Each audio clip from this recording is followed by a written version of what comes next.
Hello, everyone. Today we're trying Vito Provolone's in Indianapolis, Indiana.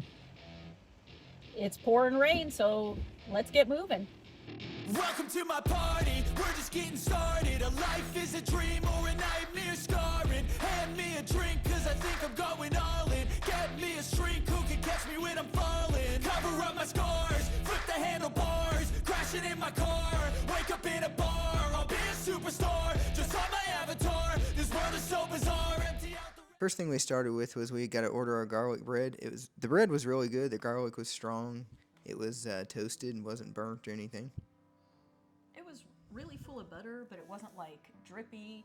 And it wasn't like that overpowering garlic where you are like, oh my gosh, I have to go brush my teeth right away. It was kind of subtle, but it was really good. And it was warm and chewy. And on a rainy day, it went really well with the minestrone soup. And we both got minestrone soup because it came as a side dish with our entrees.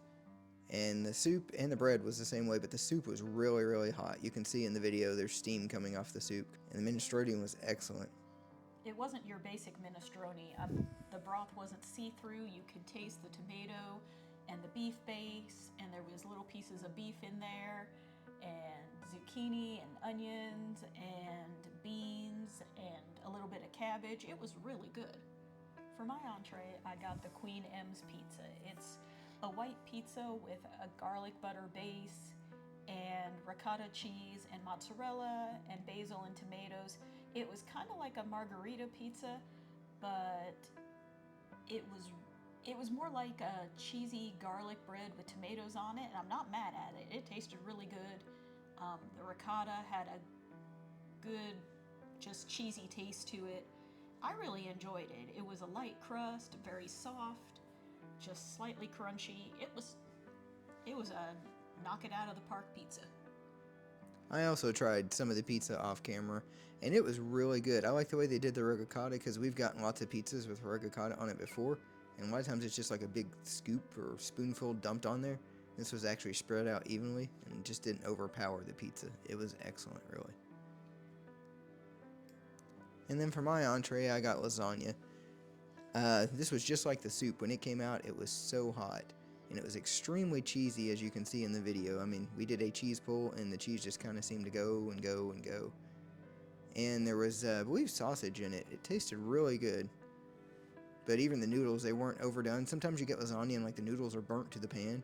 It was not burnt to the pan. It was stuck to the pan, but they weren't burnt. So, anyway, at least part of the food wasn't wasted. They weren't soggy. I really enjoyed the lasagna. I just thought it was excellent. I had some too, and it's gonna sound weird, but the word that just keeps coming to mind for me for this whole meal was light. I mean, the lasagna didn't sit heavy, it was really cheesy, and I agree it had a good, it tasted like sausage in there. You could taste the basil. It definitely wasn't out of a freezer or anything like that, or too pre-made. And where they stuck it in the littler bowl and rebaked it, it had some nice crunchy cheesy bits. It was the best lasagna I think I've ever had. I don't know, a lot of times when we get lasagna, it ends up being like a lot of it's not burnt, but just part of it's cooked, at least the noodles on top, the top layer, and nothing like this. It was cooked evenly throughout. It was definitely not like Olive Garden or any other Italian place you eat at. Everything just seemed homemade and freshly made, maybe made to order. It was just really good.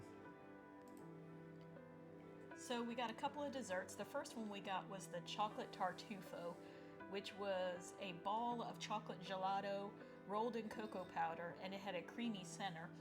And this thing was amazing because it wasn't like a hard ball of ice cream, but it wasn't like melty all over the plate. It was soft and it melted in your mouth like just a regular chocolate truffle in it. It was so good.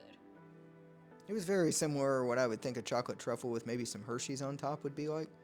Because it wasn't, like she said, it wasn't exactly like an ice cream cake, but it was just, you would think it would be rich by looking at it, but it wasn't. It was kind of like the dinner. It wasn't heavy or rich or anything. I mean, we ended up finishing it, and I don't think we regretted it. It was really good. Didn't sit heavy. And then we got a second dessert, too. We tried a cannoli.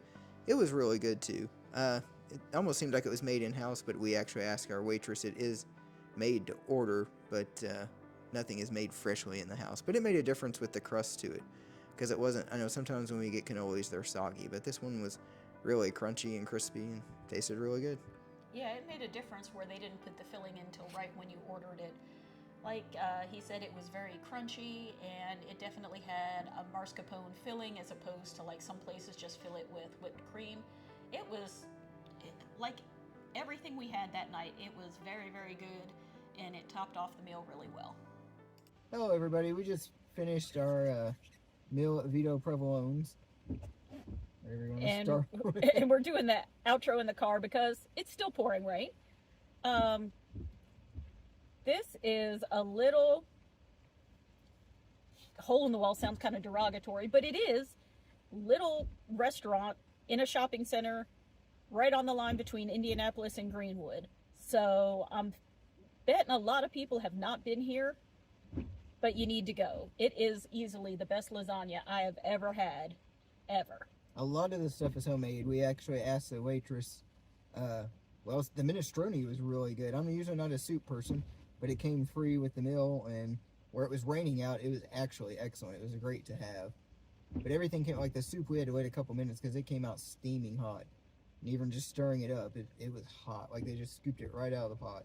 Everything was so hot. I mean, we had to wait so that it was very, very fresh. Like the pizza, we cut it, and then we actually sat it down by itself or pulled a slice off and waited. And same thing with lasagna. We had to cut some, set it on a plate, and let it cool down probably like 5 minutes. It was still steaming.